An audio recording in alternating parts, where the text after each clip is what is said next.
എന്തിനാണ് ഇവിടെ തന്നെ തുടങ്ങിയ ഒരാൾ ഇവിടെ അത്യാവശ്യം നല്ല നല്ല ബന്ധങ്ങൾ ഉണ്ടാക്കിയെടുത്തു, നല്ല നല്ല കച്ചവങ്ങൾ ചെയ്യുന്നു. അപ്പം ഇക്കയ്ക്കും വളരണം, എല്ലാവരും വളരാൻ വേണ്ടിയിട്ടാണല്ലോ. ആ ഒരു വളർച്ച മുന്നിൽ കണ്ടതുകൊണ്ടാണോ ഇക്കയും വിദേശത്തേക്ക് ചേക്കേറിയത്? നമ്മുടെ ഇപ്പോൾ ഈ 2002 അന്നത്തെ കാലത്ത് ആർക്ക് കച്ചവടം ചെയ്യണമെങ്കിലും അവരെടുക്കണോ കൊടുക്കണോ എന്ന് ചോദിക്കണമെങ്കിൽ ഒന്ന് ദുബായി പോകണം, അവരെ കമ്പനിയിൽ അല്ലെങ്കിൽ അവരെ ഓഫീസിൽ. ആ കാലഘട്ടത്തിൽ നമ്മൾ വിസ ഉണ്ടാക്കിയിട്ട് അവിടെ ഇപ്പോൾ നെടുമ്പാശ്ശേരി ആയിക്കോട്ടെ, ട്രിവാൻഡ്രം ആയിക്കോട്ടെ, എവിടെ ആയിക്കോട്ടെ, എല്ലാവരും നിൽക്കുന്ന സ്ഥലം ദുബായിലാണ്, ഷാർജ, അബുദാബി. അപ്പോൾ അവിടെ പോയിട്ട് ആ കച്ചവടം ഉറപ്പിക്കാൻ വേണ്ടിയിട്ട് നമ്മൾ അന്ന് മുതലേ ദുബായിലേക്ക് പോയി. പിന്നെ അവിടെയും തകർച്ച വന്നിട്ടുണ്ട്. അവിടെ 2009-10 തകർച്ച വന്നൊരു സ്ഥലമുണ്ട്, വന്നിട്ടുണ്ട്. പക്ഷേ ഇപ്പോൾ ഇനി അടുത്ത കാലത്തൊന്നും ഇപ്പോൾ അവിടെ അങ്ങനത്തെ ഒരു 2020 ശേഷം നല്ലൊരു ഗ്രോത്താണ് ദുബായിലേക്ക് വന്നിട്ടുള്ളത്. അത് നിലനിൽക്കുന്നതാണ് ഇപ്പോൾ എല്ലാവരും പറയുന്നത്.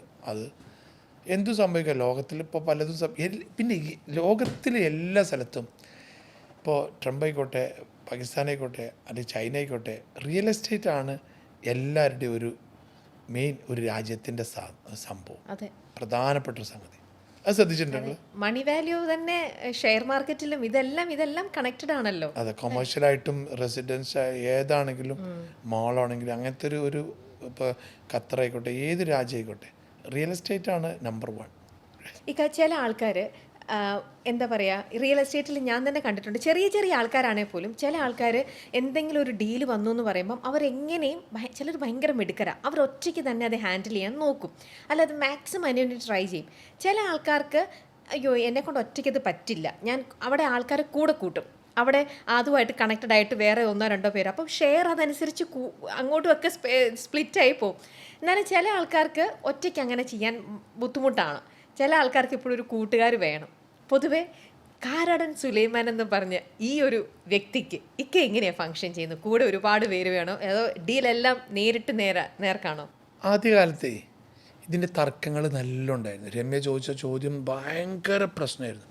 കോടതികൾ, അടിപിടി, കച്ചറ, എനിക്ക് ഭയങ്കരമായിട്ട് അവരെ കൂട്ടുമ്പോൾ അവർക്ക് എത്ര ഈ പെർസെൻറ്റേജൊക്കെ നോക്കുമ്പോൾ. പക്ഷേ ആ കാലഘട്ടമൊക്കെ നമ്മൾ മറന്നു.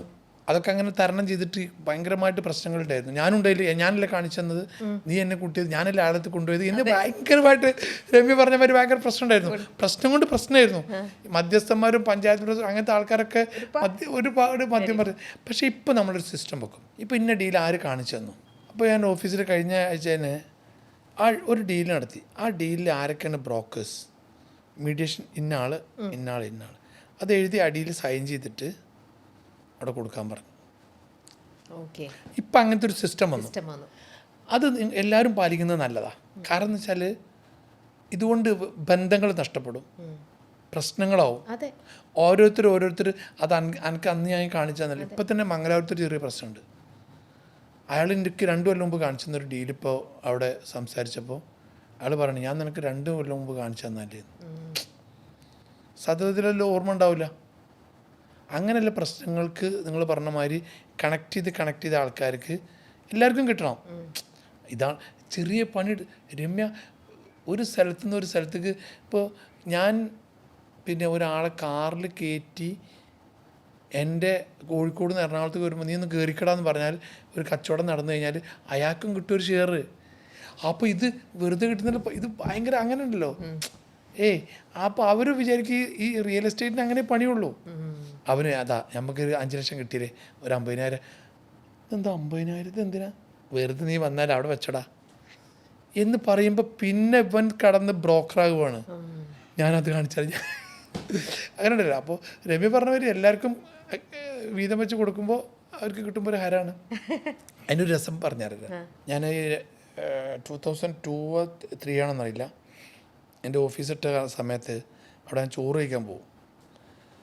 അപ്പോൾ ഒരു ഷർട്ടൊന്നും ഇടാതെ ഒരാൾ ചോറിട്ട് തരുന്നുണ്ട്. ഞാൻ അവിടെ നിന്ന് ചോറ് കഴിക്കാറ്.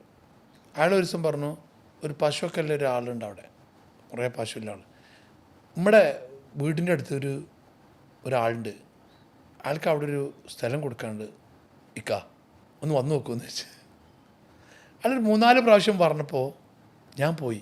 ഇപ്പോൾ ഒരു നല്ല സ്ഥലമായിരുന്നു, ഒരു കോളേജിനൊക്കെ പറ്റിയ സ്ഥലമായിരുന്നു. ഞാൻ അവരിന്ന് പോയി കച്ചവടാക്കി. ഈ ചോറ് വിളമ്പി തന്ന ആൾക്ക് അന്ന് 1.5 ലക്ഷം ഉറുപ്പിയിട്ട് ഞാൻ കൊടുത്തു. അപ്പോൾ അയാൾ അറിയില്ല ഈ സംഭവം. ഞാനവിടെ പോയതൊന്നും. ഞാൻ പറഞ്ഞു എനിക്ക് ഇത്ര പൈസ കിട്ടിയിട്ടുണ്ട്, ഇത് നിങ്ങൾക്ക് ആളെ കണ്ട ഒരു ഭയങ്കര സംഭവം. അയാൾക്കൊരു 1.5 ലക്ഷം ഉറുപ്പിക കിട്ടിയപ്പോഴേ ഭയങ്കര സംഭവമായിരുന്നു അയാൾക്കന്ന്. പിന്നെ അയാൾ വന്നിട്ട് ഓരോന്ന് പറഞ്ഞു തരും എനിക്ക്. അയാളിപ്പോൾ വലിയ ബ്രോക്കറാണ്. ഇപ്പോൾ അയാളെ കണ്ടിട്ട് കുറേ കാലമായിപ്പോൾ. അങ്ങനെയൊക്കെ കുറേ പെട്ടെന്ന് പൈസ കിട്ടുമ്പോഴേ നമ്മളൊക്കെ അങ്ങനെ തന്നെ ഒന്നും പറയാൻ പറ്റില്ല. നമ്മളെ കയ്യിലേക്ക് കൂടുതലൊരു ഒരാൾ പോകുമ്പോൾ ഒരു കച്ചവടം ചെയ്തപ്പോൾ 2000 രൂപ തന്നതാണ് നമ്മളീ ഒരു തുടക്കമൊക്കെ. ഓരോരുത്തരും ചെറുതായിട്ടല്ലല്ലോ വലുതായതല്ലേ. നമ്മൾ എപ്പോഴും നമ്മൾ ഈ അഹങ്കാരം എന്ന് പറയുന്ന സാധനം ഉണ്ടല്ലോ, അത് മാറ്റി വെച്ചാൽ അതിനൊരു പ്രശ്നമല്ല. പിന്നെ കുറച്ച് എളിമയും കൈ കൊണ്ടുവന്നാൽ സുഖത്തിൽ നടക്കാം. ഇത് റിയൽ എസ്റ്റേറ്റിൽ തന്നെ ചില ആൾക്കാർ സ്ഥലത്തിൻ്റെ വില കുറയുന്ന സമയമുണ്ടല്ലോ, കയ്യിൽ ലിക്വിഡിറ്റി ഉണ്ടെങ്കിൽ ഈ റിയൽ എസ്റ്റേറ്റ് ചെയ്യുന്നവർ അതങ്ങ് വാങ്ങിച്ചിടും. എന്നിട്ട് നാളെ എന്തായാലും വില കൂടുമല്ലോ, ആ സമയം നോക്കിയിട്ട് മറിച്ച് വിൽക്കും. അത് വില കുറയുന്ന സമയത്തുണ്ടെങ്കിൽ പോലും അല്ലാത്ത സമയത്താണെങ്കിലും നല്ല ചുക്കിന് വില കിട്ടി. ചിലർക്ക് ഡെസ്പറേറ്റ് ആയിട്ട് ചില ആൾക്കാർക്ക് പൈസയ്ക്ക് ആവശ്യം വരുമ്പോൾ സ്ഥലങ്ങൾ വിൽക്കുക, ആ സമയത്ത് കയ്യോടെ വാങ്ങി മറിച്ച് വിൽക്കുന്നവരും ഉണ്ട്. എന്നാൽ ഇങ്ങനെ വാങ്ങലല്ലാണ്ട് എല്ലാ ഡീലും ഡയറക്റ്റ് ചെയ്യുന്ന ആൾക്കാരും ഉണ്ട് നമ്മുടെ ഇടയിൽ. ഇക്ക ഇതിൽ ഏറ്റവും കൂടുതൽ നല്ലത് ഏതാണെന്നും ഇക്ക കൂടുതൽ ചെയ്യുന്നതും ഇതിലേതായിരിക്കും? ഡെസ്പറേറ്റ് സെയിൽ എന്ന് പറയുമ്പോൾ അതിലാണ് നമ്മൾ ഒന്ന് കൊടുക്കുക. കാരണം വെച്ചാൽ അതിൽ 2 കാര്യമുണ്ട്. അവരുടെ ഒരു ബുദ്ധിമുട്ടായിരിക്കും അത്. ബാങ്ക് കൊടുക്കാനോ ബാങ്കിൻ്റെ മാർച്ച് മാസം നിങ്ങൾ കൺട്രോൾ, ഇനി വരുന്ന മാർച്ച് കുറേ ആൾക്കാർ പ്രോപ്പർട്ടി വെക്കാൻ നടക്കും. ചിലതൊരു പ്രയാസമായിരിക്കും. പക്ഷെ പ്രയാസം മാത്രം നോക്കിയിട്ട് അവിടെ കാര്യമല്ല, അവിടെ അവരെ രക്ഷപ്പെടുത്തലും കൂടിയാണ്. പിന്നെ നമുക്ക് ഈ വില കുറച്ചവിടെ ചോദിക്കുന്നത് എന്താണെന്ന് വെച്ചാൽ നമുക്ക് വിൽക്കാൻ കഴിയണം. അത് ചില ആൾക്കാർക്ക് വിൽക്കാൻ കഴിയും. ഇപ്പോൾ ബാങ്കിൻ്റെ മാത്രം പ്രോപ്പർട്ടി എടുക്കുന്ന ആൾക്കാരുണ്ട്, അല്ലാതെ ഉണ്ട്. പക്ഷെ നമ്മൾ ബാങ്കിൻ്റെ പ്രോപ്പർട്ടി എടുക്കൽ കുറവാണ്. അങ്ങനത്തെ ആൾക്കാർ നമ്മൾ ചൂണ്ടിക്കാണിച്ചു കൊടുക്കാറുള്ളൂ. ഒരു വിഷമം കൂടി ഉണ്ടാവുമ്പോൾ അതെ ഭയങ്കര.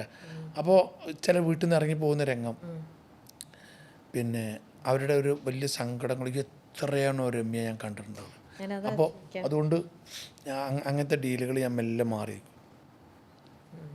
ചൂണ്ടിക്കാണിച്ചു കൊടുക്കും. അവർ രക്ഷപ്പെടണ്ടേ, അപ്പോൾ ചൂണ്ടിക്കാണിച്ചു കൊടുക്കാം. നമുക്ക് ഇന്ന ആൾക്കാരോട് ചോദിച്ചോളൂ, എന്നാലേ ആൾക്കാർക്ക് ചൂണ്ടിക്കാണിച്ചു കൊടുക്കാം. അതിൽ വേറെ പ്രയാസം തെറ്റൊന്നുമില്ലല്ലോ.